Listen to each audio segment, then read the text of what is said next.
Assalamualaikum warahmatullahi wabarakatuh. Innal hamdalillah nahmaduhu wa nasta'inuhu wa nastaghfiruh wa na'udzu billahi min syururi anfusina wa min sayyiati a'malina. Man yahdihillahu fala mudhillalah wa man yudlil fala hadiyalah. Asyhadu an la ilaha illallah wahdahu la syarikalah wa asyhadu anna Muhammadan abduhu wa rasuluh. Ya ayyuhalladzina amanu taqullaha haqqa tuqatih wa la tamutunna illa wa antum muslimun. Ya ayyuhan nasu taqu rabbakumul ladzi khalaqakum min nafsin wahidah wa khalaqa minha zawjaha wa batha minhuma rijalan katsiran wa nisaa'a wattaqullaha alladzi tasaaluna bihi wal arham innallaha kana 'alaikum raqibah. Ya ayyuhalladzina amanu taqullaha wa qulu qawlan sadida yuslih lakum a'malakum wa yaghfir lakum dhunubakum wa may yuti'illaha wa rasulahu faqad faza fawzan 'azima. Amma ba'd, fa inna asdaqal hadits kitabullah wa khairal hadi hadi Muhammadin sallallahu alaihi wasallam wa syarrul umuri muhdatsatuha wa kullu muhdatsatin bid'ah wa kulla bid'atin dhalalah wa kulla dhalalatin finnar. Kaifa halukum? Kok lemes gitu? Kebanyakan daging ya? Kebanyakan nyati gula ya? Lanjut apa enggak ini? Baik, ikhwani fillah wa akhwati rahimani wa rahmakumullah. Alhamdulillah, segala puji bagi Allah Subhanahu wa taala yang mempertemukan kita kembali dalam kajian kitab Bahjatu Qulubil Abrar wa Qurratu Uyunil Akhyar, syarhu atau fi syarhi Jawamil Akhbar, atau mendulang faedah dari kalimat nubuwah atau syarah 99 hadis oleh Fadilatul Syekh Al-Allamah Abdurrahman bin Nasir As-Sa'di rahimallahu taala. Semoga Allah Subhanahu wa taala senantiasa menambahkan kepada kita ilmu yang bermanfaat dan al-amal as-shalih. Baik, kita lanjutkan baca hadis ke-52 dan syarahnya. Nanti kalau ada waktu langsung kita lanjut hadis ke-53. An Aisyah radhiyallahu anha qalat. Dari Aisyah radhiyallahu anha, beliau berkata, qala Rasulullah sallallahu alaihi wasallam, Rasul SAW bersabda, man nazara an yuti Allaha falyuti'hu. Barang siapa yang bernazar untuk mentaati Allah, maka hendaklah dia mentaatinya. Wa man nazara an ya'sillaha fala ya'sih. Dan barang siapa bernazar untuk memaksiati Allah, maka jangan dia memaksiatinya. Rawahul Bukhari. Kita baca terjemahannya. Sekali lagi dari Aisyah radhiyallahu anha, beliau berkata, Rasul SAW bersabda, barang siapa yang bernazar untuk mentaati Allah, maka hendaklah dia mentaatinya. Dan barang siapa yang bernazar untuk memaksiati Allah, maka jangan dia memaksiatinya. Rawahul Bukhari. Kata Syekh Abdurrahman As-Sa'di rahimahullah, an-nazaru ilzamul abdi nafsahu ta'atan lillah. Ini definisi nazar. Apa itu nazar? Nazar definisinya seorang hamba mengharuskan, melazimkan atas dirinya untuk mentaati Allah. Sekali lagi, nazar adalah seorang hamba melazimkan atas dirinya untuk mentaati Allah. Ini Ini definisi nazar. Sesuatu yang mungkin asalnya tidak wajib, namun oleh seseorang diwajibkan atas dirinya sendiri. Nanti akan kita sebutkan beberapa contoh-contohnya. Kemudian kata beliau, imma biduni sababin, entah dengan adanya sebab atau tanpa adanya sebab. Kalau secara umum, kalau mau dibagi, nazar ada dua. Secara umum, nazar ada dua. Nazar yang mutlak dan nazar yang muqayyad, yang terikat. Ya, nazar ada dua jenis, dua macam. Nazar yang mutlak dan nazar yang muqayyad, yang ada ikatan sebab.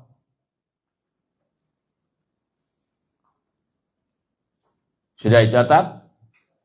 Baik. Yang mutlak itu adalah nazar yang tanpa sebab. Ini yang pertama disebutkan oleh Syekh Abdurrahman As-Sa'di. Nazar yang tanpa sebab. Nazar mutlak adalah nazar yang tanpa sebab. Contoh, kakaulihi, seperti seseorang mengatakan, lillahi alayya, misalnya, it'amu al-fuqara wal masakin. Wajib bagiku memberi makan kepada orang-orang fakir miskin karena Allah. Ada kata-kata kalau bahasa Arabnya di sini, lillahi alayya. Kalau terjemahannya wajib atasku. Dia mengatakan wajib atasku misalnya memberi makan kepada fuqara wal masakin. Karena Allah. Ini namanya nazar. Tanpa apa? Tanpa sebab. Atau mengatakan nazartu itqa raqabatin au siyama kada wa kada. Aku bernazar. Jadi lafadznya, redaksinya ada beberapa macam. Tidak harus ada kata-kata aku bernazar. Tapi ada redaksi yang lain, wajib atasku. Karena itu definisi nazar adalah mewajibkan diri sendiri untuk melakukan hal-hal yang memang tidak diwajibkan oleh syariat. Lillahi alayya, wajib bagiku untuk demikian-demikian. Atau mengatakan aku bernazar untuk memerdekakan budak ini dan itu. Atau mengatakan aku bernazar misalnya puasa hari ini. Dan mungkin juga besok misalnya. Maka hukumnya wajib dia puasa hari ini dan wajib besok puasa. Paham ya? Ini puasa yang asalnya tidak wajib.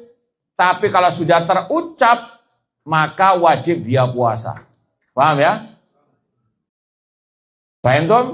Baik. Awis shadaqah bikada wa kada. Atau dia mengatakan aku bernazar untuk bersedekah, ya, atau untuk nraktir yang hadir kajian di sini semuanya. Sate kambing plus gulai plus kebule. Hah? Misalnya, mau antum? Anak nggak mau. Iya, karena cuma sekedar apa? Contoh. Iya, kalau temenan ya mau. Tapi kalau contoh saja, tafadholu. Baik, ini contoh. Ya, asalnya neraktir nggak wajib. Namun kalau sudah terucap, maka wajib ditunaikan. Nanti akan ada hukum. Ya, asal nazar itu makruh. Ya, nanti akan ada penjelasan di akhir syarah Syekh. Asal nazar itu makruh, tidak selayaknya. Tapi kalau sudah terucap, wajib ditunaikan selama itu tidak bermaksiat kepada Allah. Ini sekedar contoh lafadz redaksi nazar. Ini nazar yang apa tadi? Mutlak, yang tanpa ada sebab atau tanpa ada embel-embel apapun. Nah, sekarang yang ada sebabnya. Wa imma bisababin. Ini namanya nazar apa? Yang muqayyad, yang ada ikatan sebab atau tadi ada embel-embelnya. Contoh, ka'an yu'alliqa dzalik ala qudumi ghaibihi. Seperti dia mengikatnya dengan datangnya ya mungkin orang yang dia cintai yang sudah lama nggak ketemu. Misalnya saudaranya safar jauh, ya kemudian mungkin kemarin bulan Idul Hijjah ini ada kabar dia mau pulang. Kemudian dia bernazar, kalau saudaraku ini ya pulang di bulan Idul Adha ini, maka demi Allah saya akan nyembelih ya 10 kambing misalnya, ya. Cukup enggak untuk semua orang sini? Ya, ini namanya nazar yang muqayyad, terikat, ada embel-embel, ada sebabnya tadi, ada ikatannya, yaitu kalau saudaranya tadi apa? Betul datang. Ya, sebelum hari raya Idul Adha kalau dia datang, saya akan nyembelih 10 ekor kambing. Asalnya tidak wajib. Ya, secara pendapat yang rajih wallahu alam, kurban Idul Adha hukumnya sunnah muakkadah. Tapi kalau muncul dari nazar, maka statusnya bisa menjadi apa? Wajib.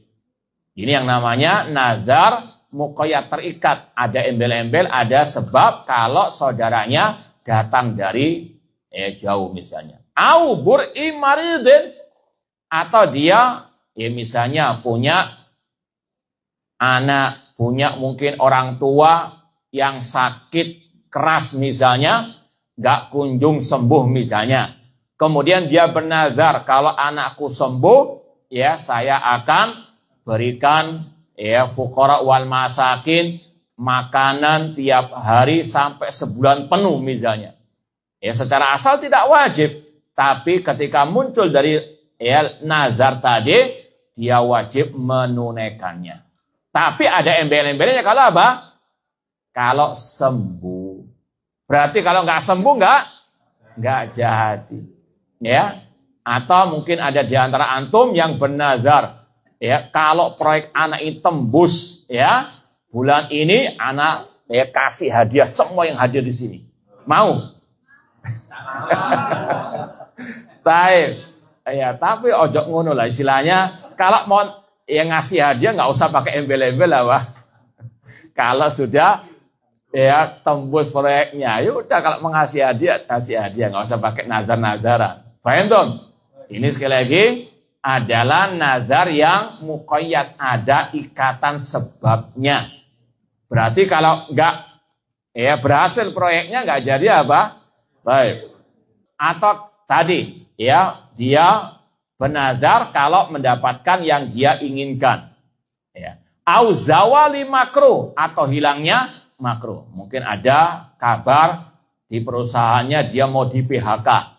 Ya, kemudian dia bernazar, kalau saya nggak jadi di PHK, saya kasih hadiah semuanya. Mau?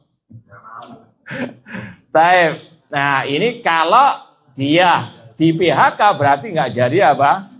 Ngasih hadiah. Itu namanya nazar yang muqayyad, terikat. Fama tatamma lahu matlubuhu wajib 'alil wafa. Kalau terwujud apa yang diinginkan, embel-embelnya tadi, ikatan sebabnya tadi, maka wajib dia melaksanakan, menunaikan nazarnya. Tapi nggak terwujud keinginannya, tidak ada kewajiban melaksanakan nazarnya tersebut. Kata Syekh, wa hadzal hadis syamilun li taati kulliha. Hadis ini mencakup segala bentuk ketaatan. Ya, entah tadi yang berkaitan dengan yang wajib ataupun yang mustahab. Kalau dia bernazar, saya akan sholat 5 waktu di masjid, ya, kalau proyek saya berhasil misalnya, maka wajib dia melaksanakannya karena Allah mewajibkannya dan juga karena nazarnya, double kewajibannya.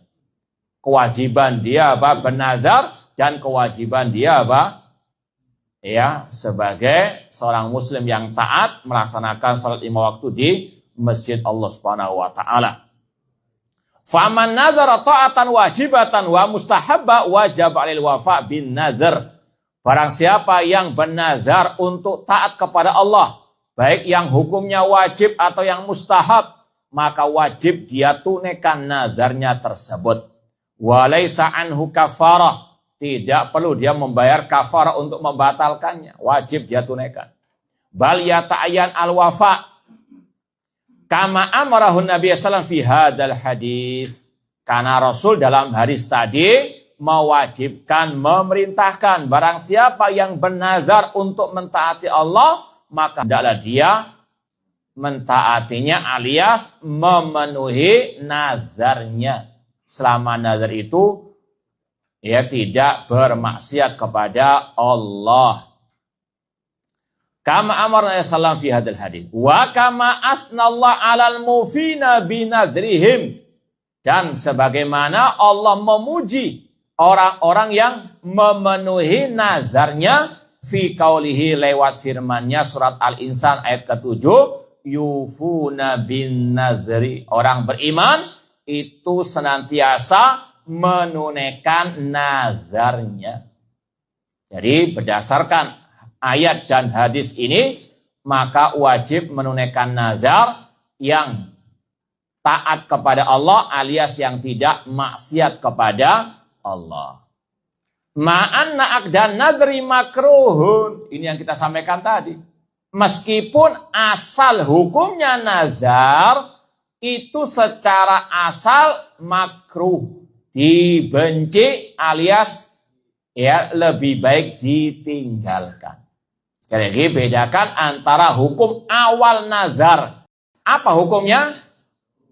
Makruh. Tapi kalau sudah terucap lewat lisan, hukumnya menjadi wajib selama itu bentuk taat kepada Allah, tidak bermaksiat kepada Allah.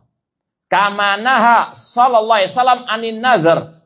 Sebagaimana Rasul melarang dari bernazar lewat sabda beliau, innahu la ya'ti bi khairin. Nazar itu tidak bisa mendatangkan kebaikan. Atau dalam riwayat tidak bisa menolak sesuatu apapun.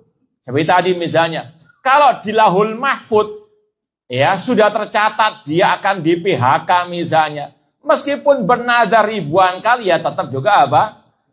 Iya, artinya nggak bisa menolak takdir. Ya, ini sekali lagi kata Rasul, nazar tidak bisa mendatangkan kebaikan, tidak bisa merubah takdir. Wa innama yustakhraju bihi minal bakhil. Kata Rasul, nazar itu hanya muncul dari orang yang bakhil.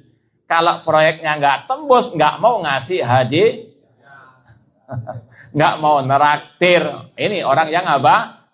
Nah, yang sudah bernazar ya kalau memang terpenuhi segera apa ditunaikan.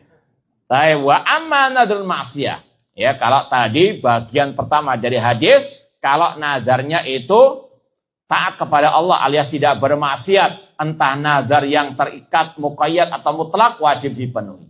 Nah, sekarang nazar yang maksiat kata beliau, wa amma nadrul ma'siyah fayata'ayyan 'alal abadi an yatruka maksiatallah. Adapun nazar maksiat maka wajib bagi seorang hamba untuk meninggalkan maksiat meskipun dia sudah bernazar. Artinya wajib dia batalkan nazarnya tersebut. Ya, saya bernazar ya untuk traktir ya orang sekampung makan dan minum minuman keras misalnya. Ya, suka ngombe istilahnya. Saya bukan ngombe air putih biasa. Kalau istilah ngombe, kalau sebagian orang sudah apa? Masyhur ngombe, maksudnya minuman keras. Maka haram dia tunaikan nazarnya tersebut. Entah nazar yang terikat atau yang tidak terikat dengan sebab. Kalau itu ada bau maksiat, maka haram ditunaikan. Namun nanti akan ada kafarahnya. Ya, nanti akan ada penjelasan di akhir ini. Wa baqiyatu aqsamin nazar kanadril maksiyah. Ya, nazar ada banyak macamnya ada nazar yang maksiat, wajib ditinggalkan. Wan nazar mubah, nazar yang mubah. Ya, misalnya secara mutlak dia mengatakan besok saya wajib ya makan apa istilahnya? Makan terus soalnya. Saya ganti yang lain lah sudah. Ya, besok saya harus ya misalnya lari 1 kilo misalnya. Secara asal itu mubah, tapi kalau dia ada bentuk redaksi nazar, wajib dia apa? Tunaikan. Ini kan nazar yang hukumnya mubah. Saya besok wajib ya nazar untuk memakai baju warna merah misalnya. Misalnya, ya ini adalah apa? Nazar yang mubah. Kalau dia terucap, wajib untuk dia apa? Tunaikan. Wa nadrul lijad wal ghadab. Ya, nazar karena marah, ya. Besok saya nggak mau ngomong sama kamu. Besok tok. Ya, saya bernazar nggak mau ngomong sama si fulan. Tapi kalau itu bentuknya ya maksiat, wajib ditinggalkan. Ya, namun kata beliau hukmuha hukmul yamin fil hinsi. Kalau dibatalkan nazarnya tersebut, fiha kafaratu yamin, wajib membayar kafarah sama dengan pembatalan sumpah yang kita pelajari pertemuan yang lalu. Makanya Syekh Abdurrahman As-Sa'di menggandengkan hadis 52 dengan 51 karena ada kaitan antara hukum sumpah dengan hukum nazar. Ya, di antaranya kalau dibatalkan wajib membayar kafarah. Kafarahnya sama. Ini dalilnya surat Al-Maidah ayat kemarin berapa? 89. Ya, memberi 10 orang fakir miskin makan atau pakaian atau memerdekakan budak. Kalau nggak bisa puasa 3 hari. Jadi kafarahnya pembatalan sumpah dengan kafarah pembatalan nazar itu sama. Ya, paham dong? Baik. Kemudian kata beliau, ya, fiha kafaratu yamin li musyarakatiha fil makna lil yamin, karena ada makna yang serupa antara sumpah dengan bernazar.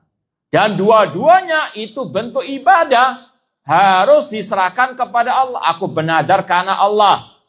Ya, wallahi, bersumpah dengan menyebut nama Allah. Maka syirik kalau orang itu bernazar untuk selain Allah. Ya, misalnya aku bernazar, ya kalau proyek berhasil, aku sembelih hewan kurbanku untuk wali fulan, ya, untuk Syekh Abdul Qadir Jailani misalnya. Ini kata ulama, nazar yang syirik sama dengan kalau dia bersumpah demi Abdul Qadir Jailani, syirik kepada Allah Subhanahu wa taala. Paham dong? Nah, jadi kalau mau ditanya apa hukum nazar secara asal, makruh. Kalau sudah terucap, bukan wajib, diperinci. Yo opo nazare. Paham dong? Kalau sudah terucap, ya dilihat dulu. Ya, apakah nazarnya maksiat atau taat. Kalau taat wajib untuk tapi kalau maksiat wajib tapi bayar kafarah. Paham ya? Iya. Maka harus diperinci berdasarkan hadis Aisyah tadi. Baik. Sampai di sini sebelum kita lanjut hadis yang ke-53, ada yang mau ditanyakan tentang masalah nazar?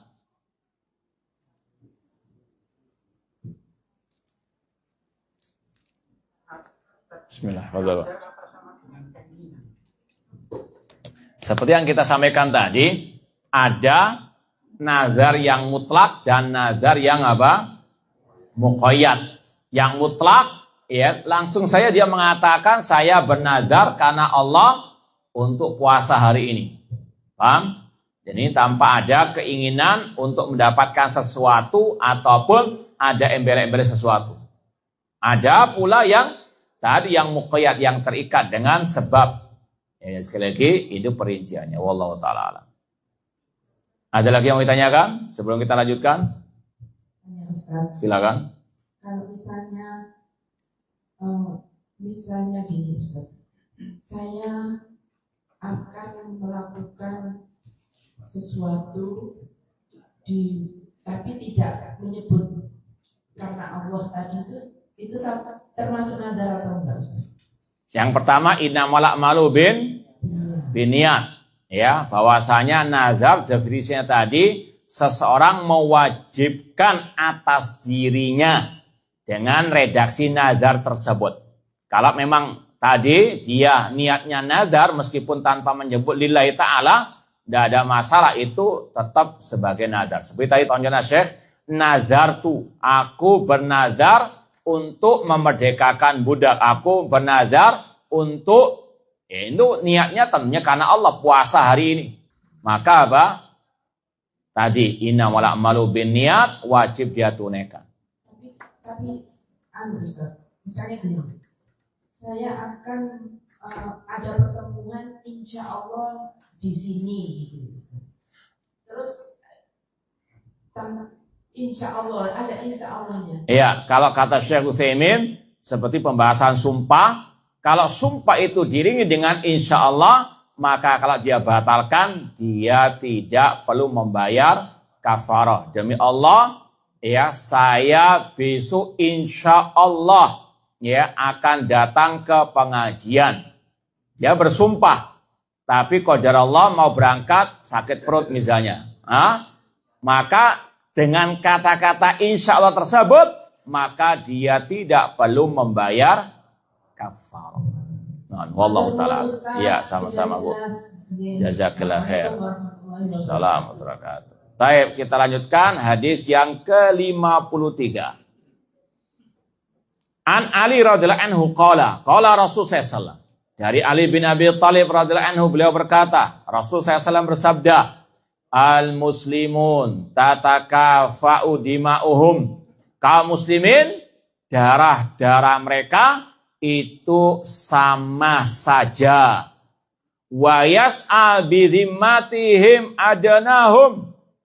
Orang yang paling rendah di antara mereka itu berusaha untuk menjaga perjanjian atau keamanan mereka. Wa yaruddu alaihim aqsahum, yang paling jauh dari mereka juga sama mengembalikan hak-hak mereka. Wahum yadun ala man siwahum, dan mereka kaum muslimin itu satu tangan untuk melawan, ya, selain mereka, yaitu orang kafir. Ala la yuqtal muslimun bi kafirin, ketahuilah orang muslim tidak dihukum qisas, dihukum mati kalau membunuh orang kafir. Wala dzu ahdin fi ahdihi, dan tidak boleh orang kafir muahad itu dibunuh. Rawahu Abu Dawud wan Nasa'i wa rawahu Ibnu Majah an Ibni Abbas. Jadi ada dua perawi dari sahabat, ya, yang meriwayatkan hadis ini. Riwayat Ibnu Abbas dan riwayat siapa? Ali bin Abi Thalib. Ini sekedar tambahan informasi. Demikianlah riwayat-riwayat itu seperti ini. Ada perbedaan apa? Perawi, dan terkadang ada perbedaan apa? Redaksi. Dan terkadang, ini sudah kita sampaikan dulu, dan itu diantara manfaatnya terkadang sebagai pentafsir. Ya, ada tambahan maklumat, istilahnya demikian. Seperti yang sudah kita contohkan, Rasul SAW dalam hadis Umar bin Khattab, ya, hadis tentang Islam, iman, dan apa? Al-Ihsan. Itu riwayat siapa? Umar bin Khattab, rawahu Bukhari Muslim, ya. Namun dalam riwayat Al-Bukhari itu oleh sahabat Abu Hurairah ada riwayat ketika Rasul ditanya, akhbirni anil Islam. Malaikat Jibril bertanya, apa itu Islam? Beritahukanlah aku tentang Islam. Kalau riwayat Abu Hurairah, apa jawaban Rasul? Riwayat Umar bin Khattab apa? Tentang Islam? Paham? Rasul ditanya, fa akhbirni an Islam. Kalau riwayat Umar bin Khattab, apa jawaban Rasul? Antashhada alla ilaha illallah. Tapi riwayat Bukhari dari sahabat Abi Hurairah, Rasul menjawab, anta'budallah wala tusyrika bi syai'ah. Engkau beribadah kepada Allah, jangan berbuat syirik.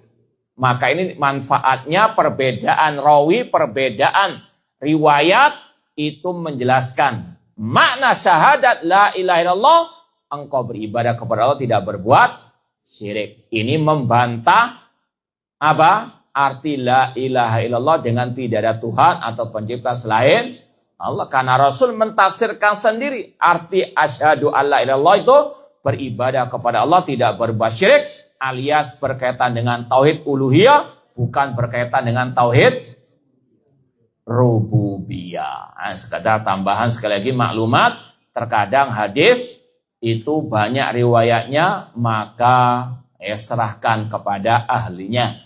Ya, jangan sok, ini hadisnya kok beda, ini hadisnya kok nggak seperti yang saya hafalkan.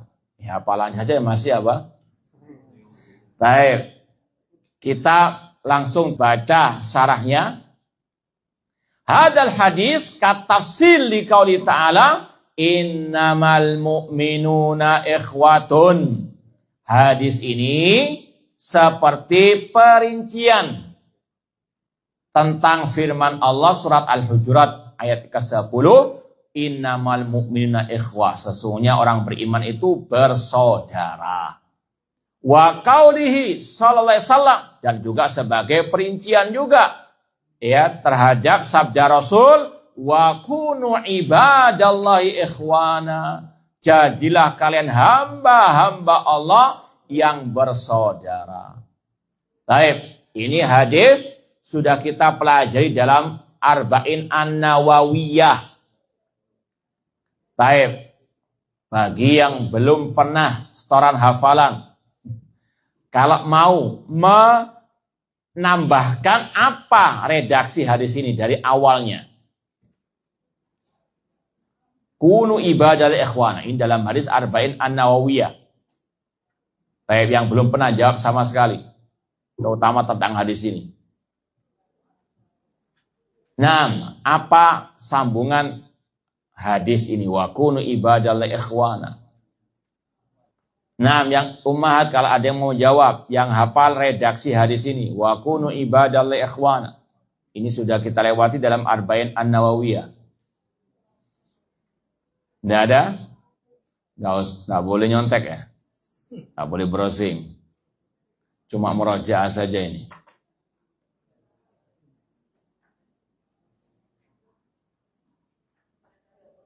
Baik, kalau tidak ada yang mau jawab, kita yang jawab sendiri. Kata Rasul, wala tahasadu, wala tanajasu, wala tabaghadu, wala tadabaru, wala yabi ba'dukum ala ba'i akhi.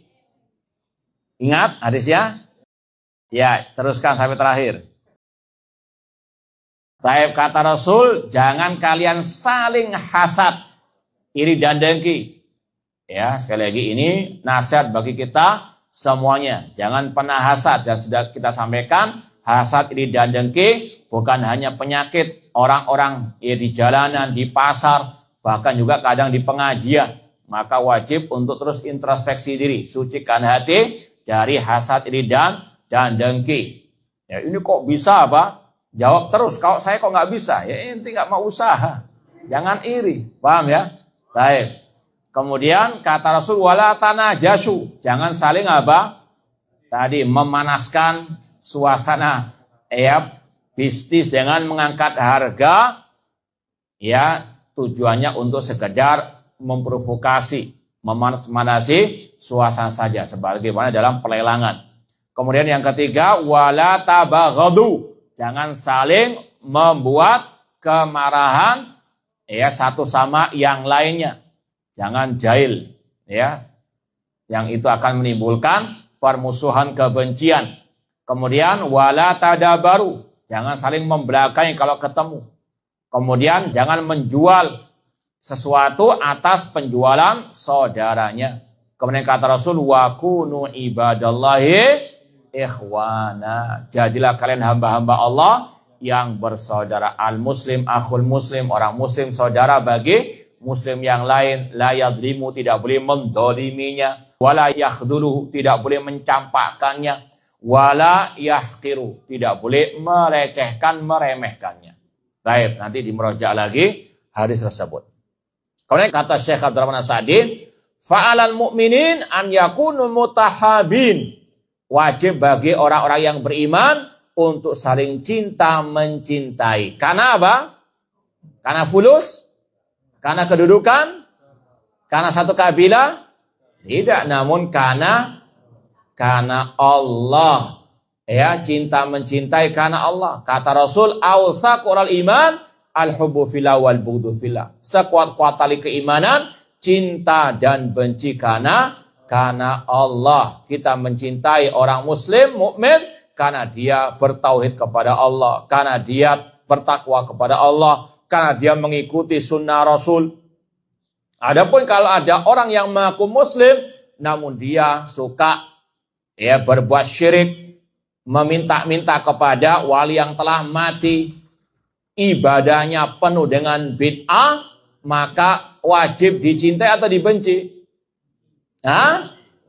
Ya, kalau dibenci karena tadi dia berbuat syirik, dia berbuat bid'ah, itu yang wajib untuk kita jadikan alasan membencinya. Bukan karena dia di luar kabilah kita, bukan dia karena jelek rupanya, bukan. Cinta dan benci karena Allah, karena dia menyimpang dari tauhidullah, menyimpang dari sunnah Rasulullah, maka itu yang harus dijadikan sebagai motivasi cinta dan benci. Mutasafina ghaira mutabaghidin wala muta'adin. Harus ada tadi hati yang bersih, yang jernih, tidak boleh ada tabaghud, yaitu kebencian, permusuhan tanpa alasan yang syar'i. Ini jangan diambil mentah-mentah begitu saja. Cinta dan benci tetap wajib dijalankan meskipun terhadap orang muslimin.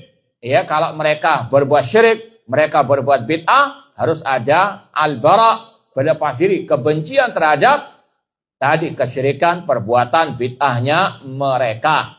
Kita mencintai orang yang di atas tauhid dan sunnah lebih daripada yang jatuh ke dalam tadi syirik dan bid'ah. Yas'auna jami'an lima salihim al-kulliyah allati biha qawamu dinihim wa dunyahum. Kaum muslimin, orang-orang beriman, mereka selayaknya untuk berusaha memberikan kemaslahatan kepada kaum muslimin agar tegak agama mereka dan dunianya mereka. La yatakabbar syarifun ala wadi'. Dan ini intinya. Kata Syekh, tidak boleh orang yang punya jabatan kedudukan meremehkan, sombong atas yang di bawahnya.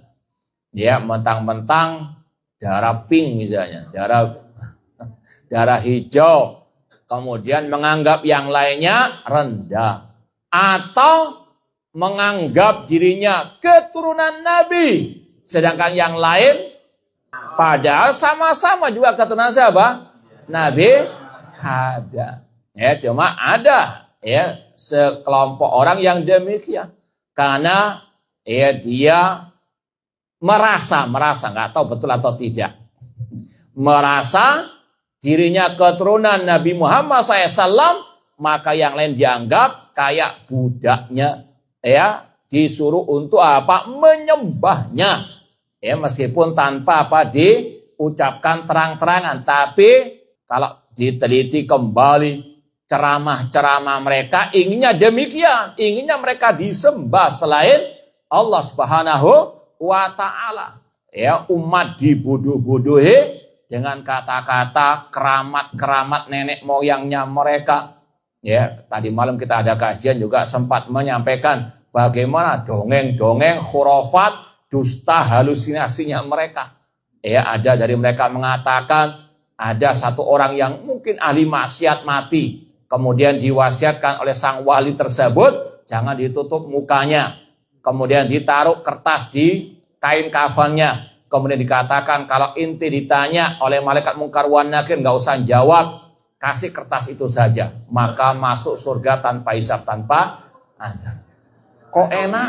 Nah itu ya ada di ceramah-ceramah mereka. Ini doktrin apa? Agar tadi mereka betul-betul sami'na wa ata'na kepada sang wali yang mengaku apa? Keturunan Nabi na'udzubillahi min dzalik. Padahal dalam hadis kalau nggak menjawab pertanyaan mungkar wan nakir, maka apa? Azab kubur dipalu. Itu yang ada. Kok ini CNA nggak usah jawab. Paham dong? Nah, ya sekali lagi kalau antum ya na'udzubillahi min dzalik, tapi kok masih ada orang-orang yang apa? Mau dibodoh-bodohi gitu. Ya, ada lagi cerita dongengnya mereka, itu keyakinan mereka. Ya, mereka cerita bahwasanya dari tokoh mereka ada yang disuruh masuk surga, namun nggak mau. Kenapa? Ya, karena konco-koncoy ada yang masuk neraka. Ya, kata sang wali yang disuruh masuk surga tersebut, ana nggak mau masuk surga sampai si fulan-fulan yang di neraka itu dikeluarkan. Kalau nggak dikeluarkan, anak akan masuk ke neraka dan jangan salahkan kalau apinya padam. Itu ada dalam dongeng-dongeng mereka, ya itu keyakinan mereka. Na'udzubillahi min dzalik. Ini yang ngaku keturunan siapa? Nabi Shallallahu Alaihi Wasallam. Ya, masya Allah luar biasa karamah. Ya. Disuruh masuk surga apa? Alhamdulillah kita masih punya akal yang waras istilahnya. Ya sudah jauh dari nas wal akal as-sahih. Ya, ini sekali lagi fakta yang ada di lapangan. Demikian akidah apa? Orang-orang tersebut. Bahkan dalam sebagian kitab yang ditulis oleh para ulama, mereka menukil ucapan-ucapan tokoh-tokoh mereka. Ini mungkin pernah kita sampaikan juga, namun tidak apa-apa diulang untuk menambah bagaimana pentingnya akidah sahih dan menjauh dari ahli bidah. Ya, di antara mereka ada cerita salah satu tamu datang ke rumah wali mereka, tokoh mereka. Di dalam rumah itu ada gambar burung, gambar apa? Ayam. Sang tamu tahu hadis Rasul tentang larangan apa? Ya, menggambar atau nempelkan gambar di rumah. Sang wali nggak terima dinasehati, ente sopo itu? Ya, aku wali, wali murid. Ya. Kemudian kata sang tamu, karena Rasul mengatakan di antara azab pada hari kiamat, ya akan dikatakan kepada orang yang melukis tersebut, hidupkanlah gambar-gambar kalian yang bernyawa tersebut. Kata sang wali, ana bisa menghidupkannya. Maka apa? Ditiup, langsung terbang gambar-gambar itu. Ya, jadi apa? Ayamnya keluar, burungnya juga keluar. Jadi apa? Gambar lukisan apa? Tersebut. Paham ya? Ini luar biasa bisa menciptakan ayam dan bebek. Jadi peternak apa? Na'udzubillah. Ini cerita mereka betul itu. Nah, dan mereka apa? Tadi ya tujuannya agar ya yang tingkatan tidak punya darah ya Nabi Muhammad SAW agar mengganggu kepada mereka. Sedangkan Rasul mengatakan man batta'a bi amaluhu lam yusri bihi nasabuhu.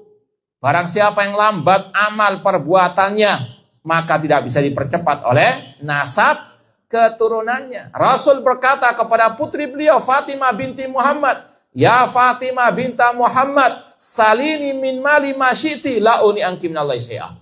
Wahai Fatimah, putrinya Nabi Muhammad, mintalah dari harta dunia yang engkau inginkan, karena aku tidak bermanfaat bagimu di hari kiamat di sisi.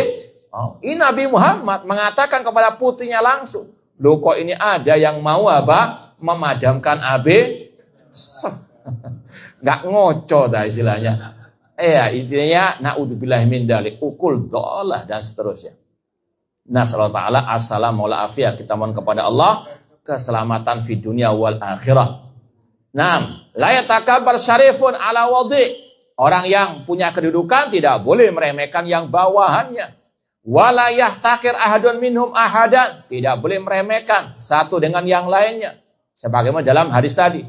Al-muslim akhul muslim la yadlimuhu wa la yakhdhuluhu wa la yahqiruhu. Orang muslim saudara bagi muslim yang lain tidak boleh mendoliminya, tidak boleh mencampakkannya, tidak boleh meremehkannya. Ya ayyuhalladzina amanu la yaskhar qaumun min qaumin asa ayakunu khairan minhum. Wahai orang beriman, jangan sebagian kalian meremehkan, memperolok sebagian yang lain. Bisa jadi yang diperolok lebih baik daripada yang memperolok. Fadima'uhum tatakafa'u. Darah kaum muslimin itu sama. Gak ada darah biru, darah hijau, darah. Semua darah apa? Darah merah. Baik. Fa'innahu la yushtarat fil qisas illal mukafa'atu fid din. Dan pembahasan hadis ini ditekankan pada pembahasan masalah kisos. Yaitu hukum orang yang membunuh orang mukmin. Itu tidak disyaratkan harus apa? Sama darahnya. Ini darah wali, ini darah wali. Ya, dan seterusnya. Nggak ada bedanya. Ya, yang penting satu agama, maka wajib ada kisos orang muslim membunuh muslim yang lain, wajib dikisos. Meskipun yang dibunuh itu berdarah yang indah, berdarah abu-abu misalnya. Yang membunuh darah tadi, darah biru, mengaku keturunan Nabi misalnya. Nggak ada kata-kata seperti itu. Kalau dia membunuh orang muslim dengan sengaja, hukum kisos berlaku. Itu makna al-muslimun tatakafa'u dima'uhum. Orang muslimin, darah mereka sama. Kalau ada yang menumpahkannya, maka wajib dikisos. Ya, tidak peduli yang membunuh itu darah biru.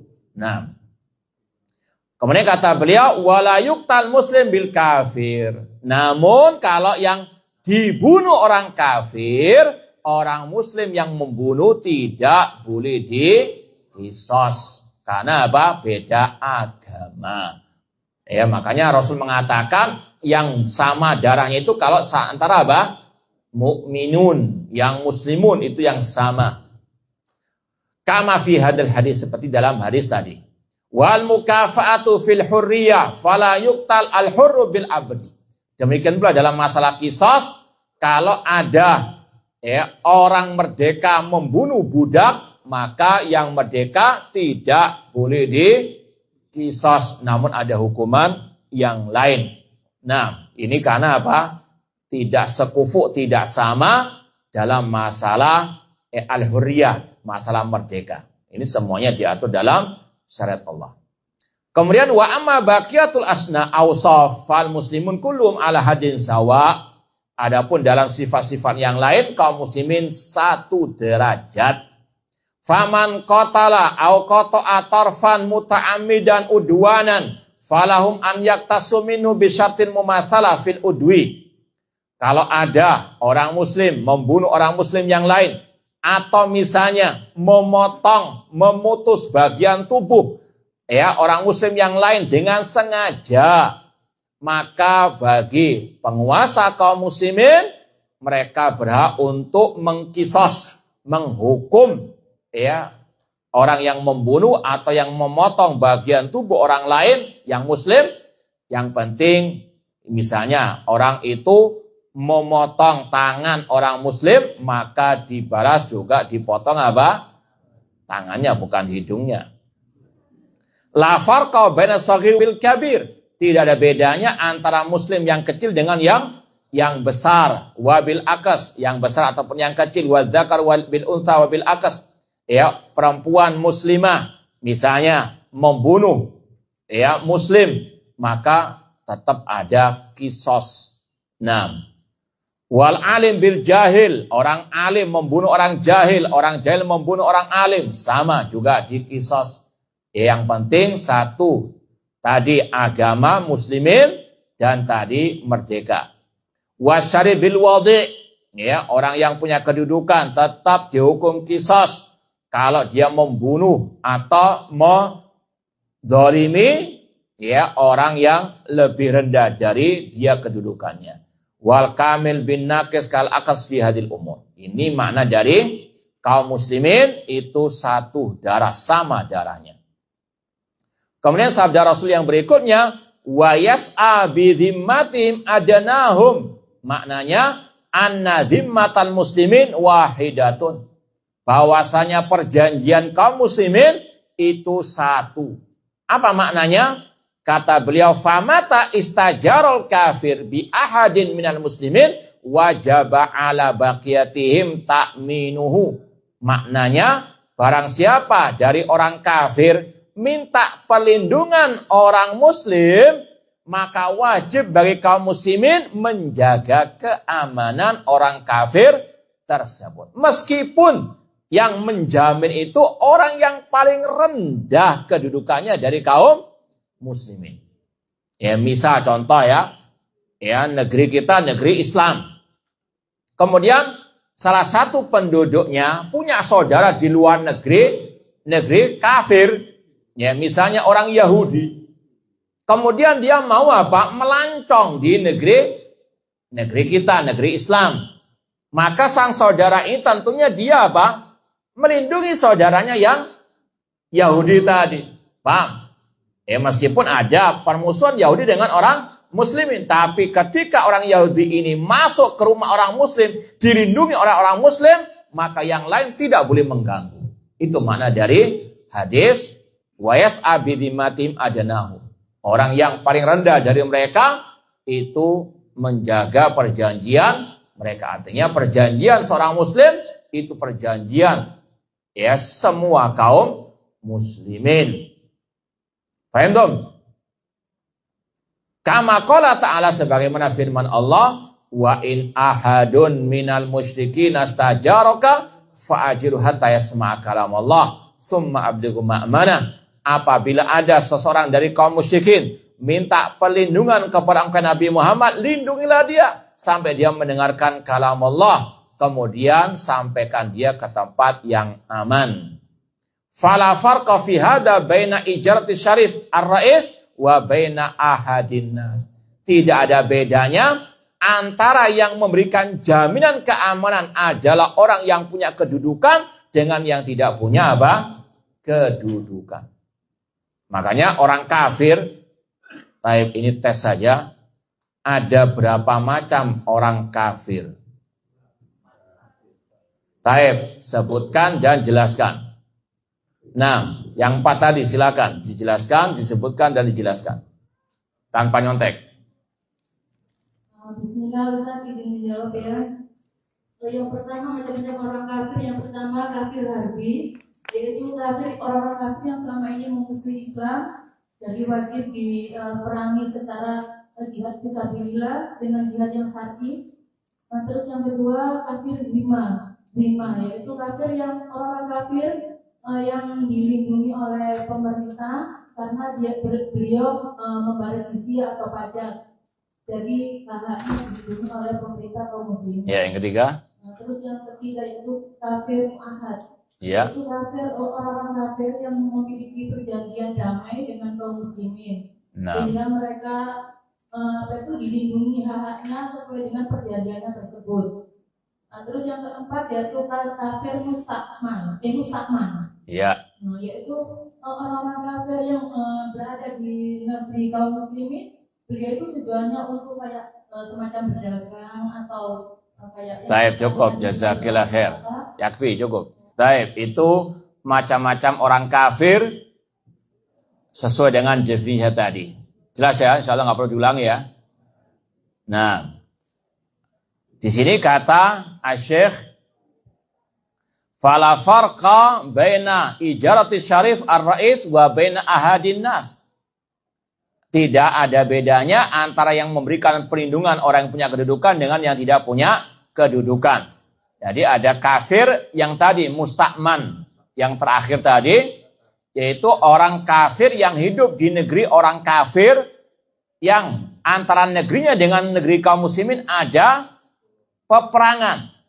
Ya, sekali lagi kafir mustakman itu atau mustakmin orang kafir yang tinggal di negeri orang kafir, yang antara negeri kafir dengan negeri kaum muslimin ada peperangan. Dia datang ke negeri kaum muslimin dengan jaminan keamanan dari penduduk muslim, maka wajib dilindungi. Paham dong? Meskipun yang memberi jaminan itu orang yang paling rendah kedudukannya. Itu makna wa yas'a bidimmatihim adanahum. Adapun hadis berikutnya, wa yaruddu alim aqsahum ay fi ta'min. Ya, meskipun orangnya itu sangat amat jauh. Misalnya di Papua sana yang memberikan jaminan keamanan, maka yang di Aceh juga wajib memberi apa? Keamanan, tidak boleh mengganggu orang kafir yang sudah dijamin keamanannya oleh yang sangat jauh. Karena sekali lagi kaum muslimin itu satu jiwa, satu raga, menjaga keamanan siapapun yang telah diberi jaminan keamanan oleh seseorang dari kaum muslimin. Kalau pribadi secara person saja memberikan jaminan, itu wajib dijaga keamanannya, apalagi kalau yang memberikan jaminan itu pemerintah kaum muslimin, lebih utama lagi untuk dijaga. Nah, inilah salah satu bantahan ulama Ahlussunnah terhadap kelompok teroris. Ya, ketika pemerintah kaum muslimin memberikan jaminan keamanan, memberikan visa, itu visa bagi turis asing itu sama dengan perjanjian damai. Paham? Maka apa? Kalau pemerintah sudah memberikan jaminan berupa visa tadi kepada turis asing yang kafir, maka tidak boleh seorang pun mengganggu orang kafir tersebut. Ini sabda Rasul yang menjelaskan hak-hak orang kafir tersebut. Namun kelompok teroris, kelompok khawarij kontemporer seperti yang sudah sering kita sampaikan ini, mereka sangat jauh dari ajaran sunnah Rasulullah SAW. Apalagi Rasul mengatakan man qatala mu'ahadan lam yarah rayatal jannah. Barang siapa yang membunuh orang kafir mu'ahad, dia tidak mencium bau surga. Ini kelompok teroris, mereka sangat jahil, sangat amat jauh dari ajaran Rasulullah SAW. Padahal hadisnya sangat jelas. Kalau person pribadi seorang muslim memberikan jaminan keamanan kepada orang kafir, tidak boleh diganggu oleh yang lainnya, apalagi kalau yang memberikan jaminan adalah pemerintah kaum muslimin. Wa qaulu sallallahu tadi, wa yaruddu alaihim aqsahum, yang paling jauh mengembalikan hak mereka, wa kadzalika ishtirakul juyush ma'asarayah allati tadhhab fatughir au tahris famata ghanimal jais au ghanima ahadu saraya atabi al-jais istarakal jami' fil maghnam.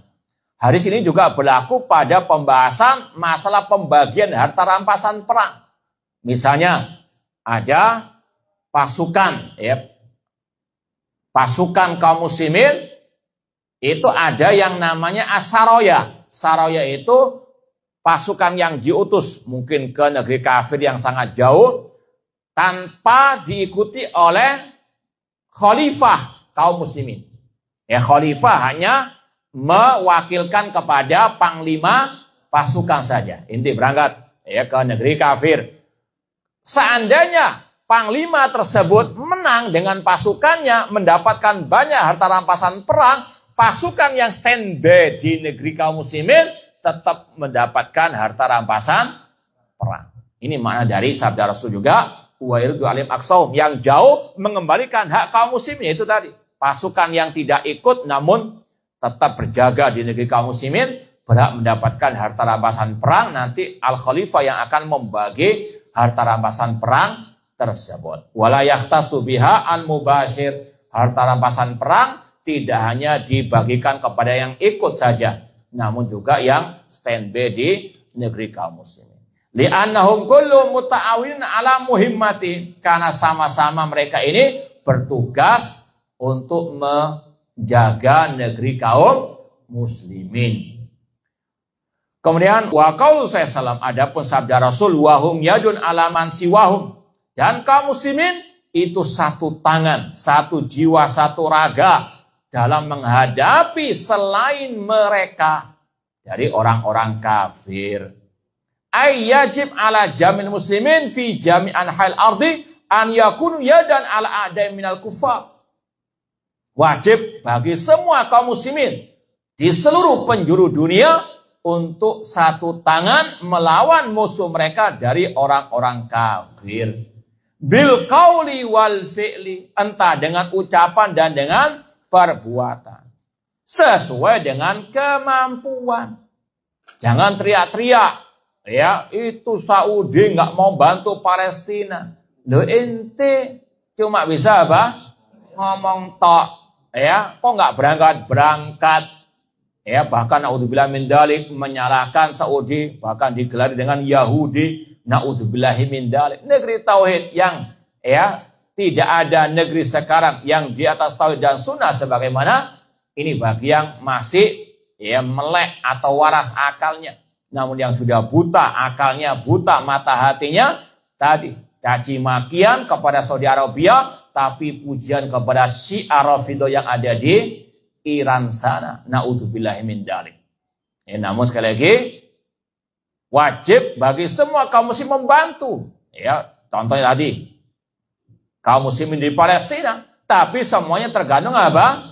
Kemampuan. Kalau nggak mampu ya sudah gugur kewajiban. Jangan keluar-keluar mereka dibantai. Namun apa? Negeri kaum muslimin diam. Lo ente ngomong toh nggak berangkat-berangkat. Kaum muslimin di zaman Rasul, para sahabat dulu ada yang dibantai. Seperti siapa? Siapa yang pernah dibantai oleh kaum musyrikin jahiliyah di zaman Rasul? Keluarga Ammar bin Yasir.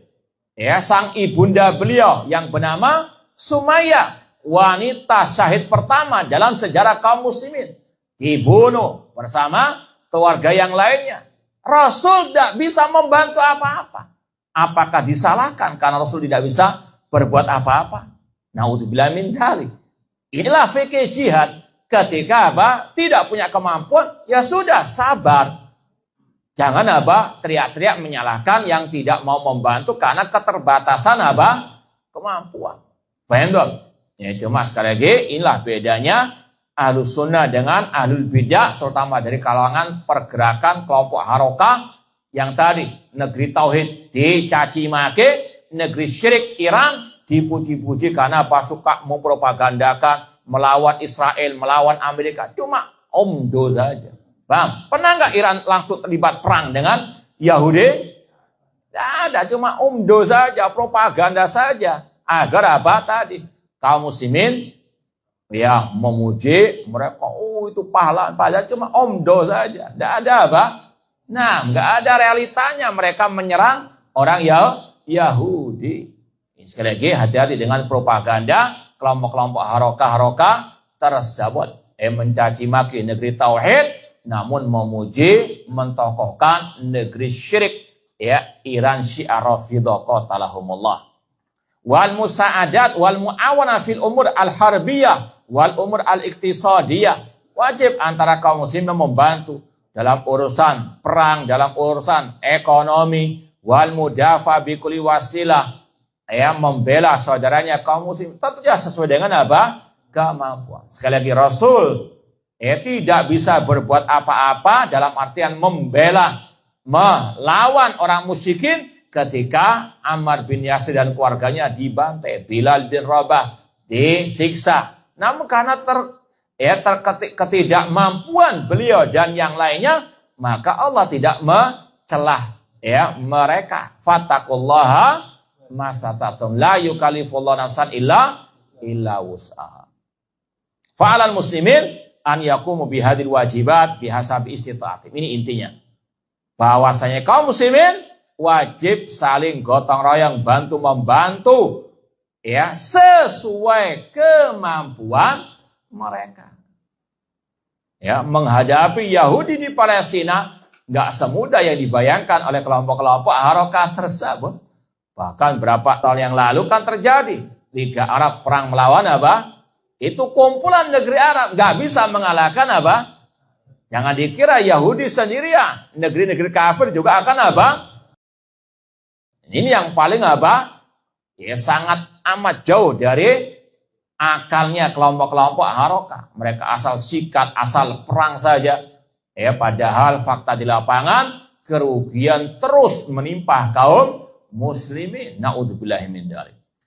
Liyansurahumullah wa yu'izzahu. Kalau kaum muslimin bersatu, tentunya di atas tauhid dan sunnah, sesuai dengan kemampuan mereka, Allah akan menolong mereka, memuliakan mereka. Wa yadfa'anhum bil qiyam biwajibatil iman udwanal a'da, dan Allah akan menolak, menjauhkan kaum muslimin dari makar-makar musuh-musuh mereka. Fa nas'aluhu ta'ala an yuwaffiqahum lidzalik.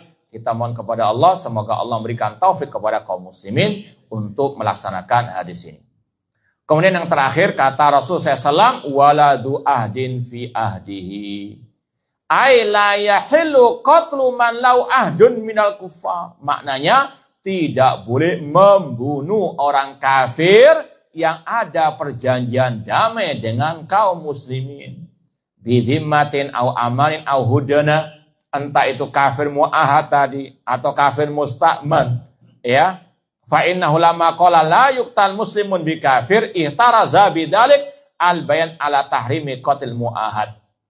Rasul mengatakan tadi orang kafir mu'ahad tidak boleh dibunuh agar orang yang membaca hadis sebelumnya, orang muslim tidak boleh dikisas gara-gara membunuh orang kafir. Jangan sampai ada persepsi berarti boleh dong membunuh orang. Maka Rasul apa menutup pintu tersebut dengan mengatakan tidak boleh membunuh orang kafir mu'ahad. Paham ya? Jadi kata-kata tidaklah orang muslim dihukum mati gara-gara membunuh orang kafir, itu terkadang ada mungkin bisikan, oh berarti kalau tidak dihukum mati, nggak dikisos, berarti boleh dong membunuh orang? Tidak boleh. Tetap ada hukuman. Cuma orang muslim karena darah mereka tidak sebanding dengan darah orang kafir, maka kalau ada orang muslim membunuh orang kafir, tidak dikisos, namun dihukum yang lain oleh pemerintah kaum muslimin. Maka jangan sampai ada persepsi seperti itu. Rasul langsung mengatakan, menutup hadisnya dengan orang kafir mu'ahad tidak boleh dibunuh. Bahkan dalam riwayat Bukhari, Rasul mengatakan tadi, barang siapa membunuh orang kafir mu'ahad, dia tidak mencium bau surga. Dan ini sekali lagi tadi bantahan kepada kelompok teroris dan para fan mereka ataupun yang mendukung kelompok teroris tersebut. Kelompok teroris bukan dari Ahlus Sunnah, mereka jauh dari ajaran Islam dan ajaran kaum muslimin. Kemudian kata beliau, li ala yadhunnadhan jawazahu. Rasul mengatakan tidak boleh membunuh orang kafir mu'ahad agar jangan sampai ada prasangka bolehnya membunuh orang kafir dengan berdasarkan hadis tadi. Orang muslim tidak dibunuh dengan orang kafir. Wallahu ta'ala a'lam. Semoga Allah memuliakan Islam dan kaum muslimin di mana saja mereka berada. Taib, ada yang mau ditanyakan? Kalau bisa dengan kertas sebetulnya. Ya, untuk membayar kafarah, memberi makan atau pakaian 10 orang fakir miskin, maka dilaksanakan dalam 1 hari 10 orang atau sehari 1 orang sampai 10 hari. Ya, sama dengan wallahu alam membayar fidyah, kalau bisa ya langsung 10 orang dikasih dalam waktu yang bersamaan, itu lebih apa? Ya, lebih efisiensi waktu. Nah, wallahu alam. Namun kalau nggak sanggup ya sudah 10 hari 10 orang fakir miskin, tiap hari 1 orang. Wallahu ta'ala alam. Baik, kalau tidak ada kita cukupkan sekian, kurang lebihnya mohon maaf. Wa jazakumullahu khairan. Aqulu qouli hadza wa akhiru da'wana anil hamdulillahirabbil alamin. Wassalamualaikum warahmatullahi wabarakatuh.